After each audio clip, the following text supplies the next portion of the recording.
I want to talk to you a little bit more about what the labor market is made up of and what the key drivers are in the labor market.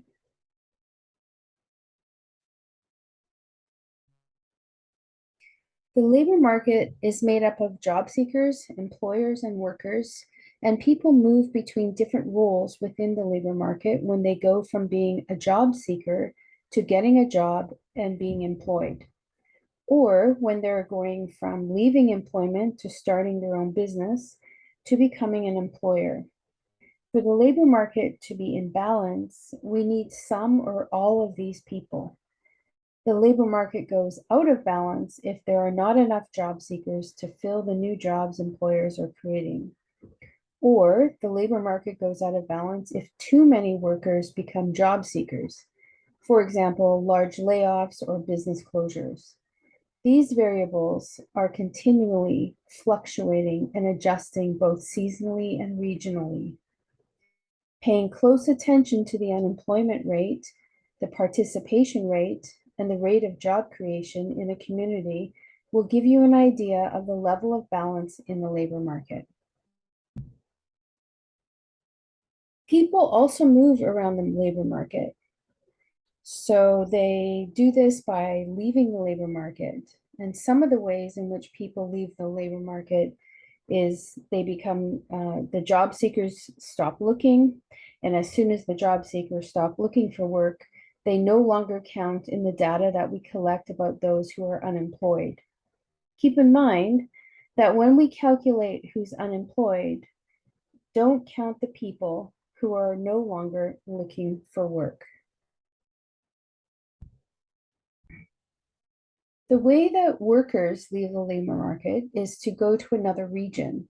So they leave the labor market geographically, and sometimes this is done on an individual basis where an individual moves from one community to another community. Or they may have left this labor market and they hopefully have joined the labor market in the new community they've moved to. Sometimes this is done en masse when particular work disappears from the labor market, and all of those workers are either moved into being job seekers, or they moved with their company, or they may have retired. A good example of this is the Canadian Pacific Railway. They moved their entire headquarters from Vancouver to Montreal. And some younger workers saw this as an opportunity, while others decided to change jobs and remain in Vancouver. Most of the older employees took a company package and decided to retire. And this had a great impact on our local labor market, but it also opened up labor opportunities in Montreal.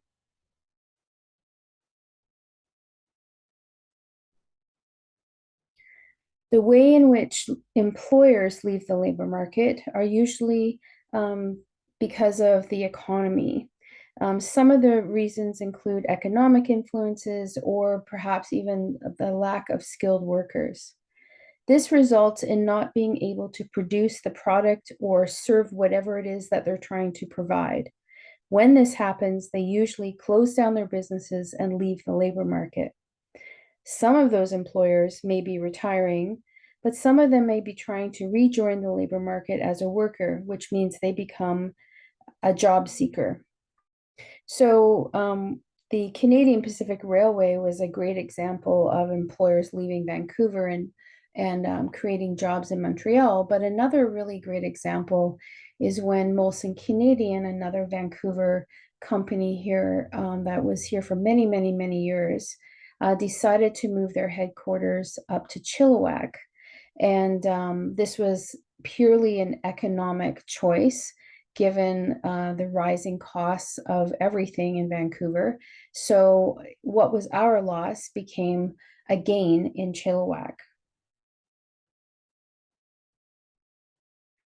So the people who don't count when we count the labor market, there's a lot of different kinds of demographics. So some of them are full-time students, at-home parents, at-home caregivers, people who are incarcerated, and people who have just simply stopped looking.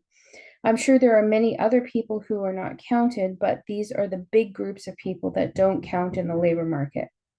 And the reason they don't count is because they are neither looking for work, they're not working, and they're not employers.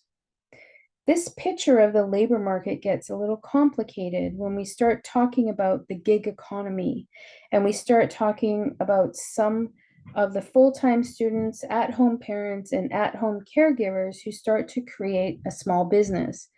And they aren't at the stage where they have employees, but are essentially self-employed. So we see more and more on social media how people are finding alternatives to traditional employment. They are providing gig services such as being a Lyft or Uber driver, or working for DoorDash or Skip the Dishes.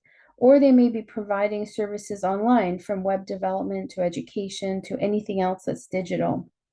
So there's lots of people who are not counted in the labor market, but are producing work in the economy. They're producing a product or a service that is being consumed in the economy that creates a job. So now I want to talk about what influences are in the labor market. So the kinds of things that influence the labor market fall into a number of categories, and they really come down to demographics, or the study of people, globalization, the influence of technology, and then things like political or economic systems, labor shortages, labor mobility, and the strain on social services. Demographics, the study of people, when you hear about someone talk about demographics, we're talking about millennials or Generation X or the baby boom.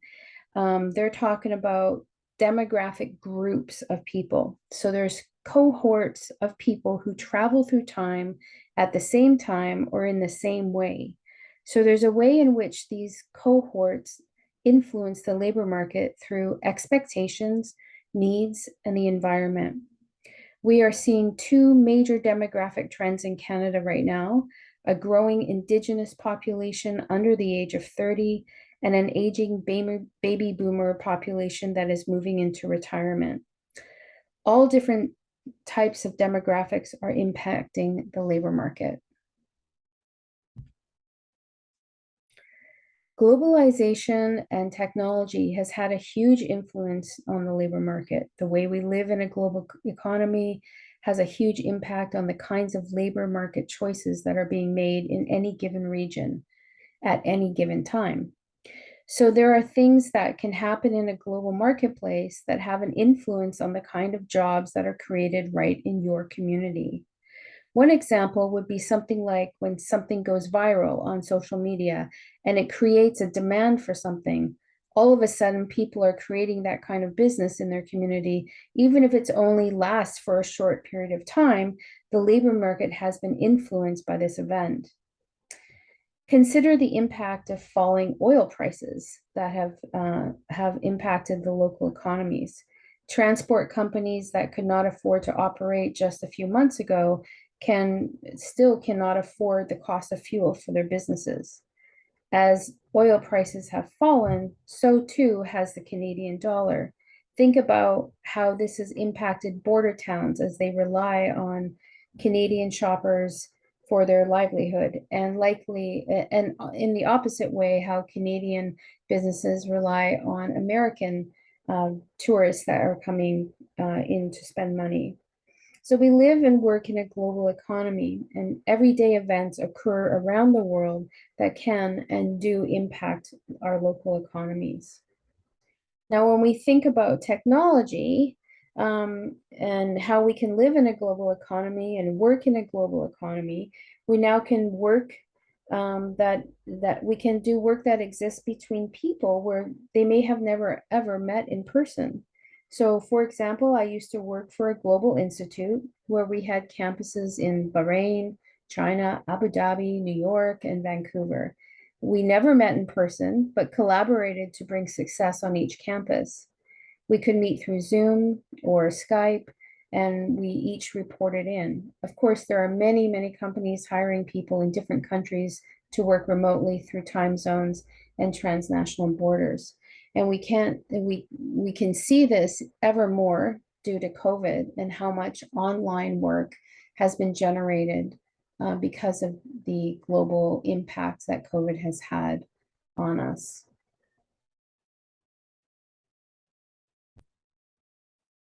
The political and economic landscape has a significant impact on the labor market, both in direct and indirect ways. So directly, political and economic policies influence where and how much job creation can occur. Indirectly, economic changes in the global economy impact the existence of jobs in a wide range of areas. So, for example, the trade agreement, the forestry industry, steel industry, and the Trans Mountain Pipeline, just to name a few in Canada. The economy has a huge influence, and one of the differences between Canada and the US right now is that the Canadian economy is flourishing. Our job creation is very strong, and because of that, more full-time jobs are being created.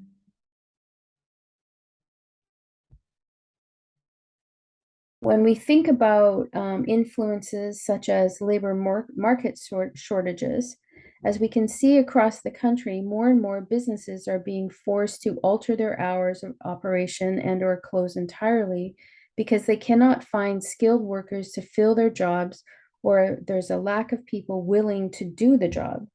Some of these are in the service industry, like restaurants, and some are in manufacturing or other production-based businesses. The shortage of skilled labor is likely to increase before things level out in the labor market in much of Canada as baby boomers leave the labor market into their own versions of retirement. Labor mobility, employers are finding it difficult to find very skilled workers who are people who have a very particular type of skill. So employers are taking that work to the place in the world where those workers exist. Again, because of technology, this allows us to do that. So when we talk about that kind of change in the labor market, we're talking about labor market mobility. That is people going to where the jobs are. They aren't necessarily physically leaving their community, but more and more people are creating opportunities by entering someone else's labor market remotely through virtual connections. So there's a lot of ways in which mobility of labor and the way in which people move much more around in the labor force right now that have a huge influence in the way the labor market functions in our community. And lastly, when we think about other impacts and influencers in the labor market, it's the strain on social services. The strain on social services is having a greater influence on the labor market here in Canada because we have a greater number of people in their 50s and 60s who are leaving the labor market to care for aging parents. Because we don't have the same kind of resources available to care for people who are aging as are needed in the labor market, there are many people who are leaving to care for their elderly parents or care for children or other family members. This adds to the strain of labor shortages and adds to the ways in which people start to create creative forms of participating in revenue generating without necessarily being counted in the labor market.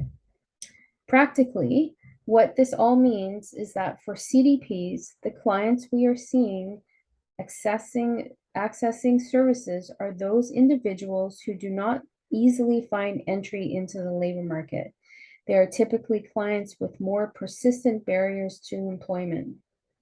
Having access to good, solid labor market information may be the difference between a client remaining unattached to the labor market or finding their pathway into the labor market.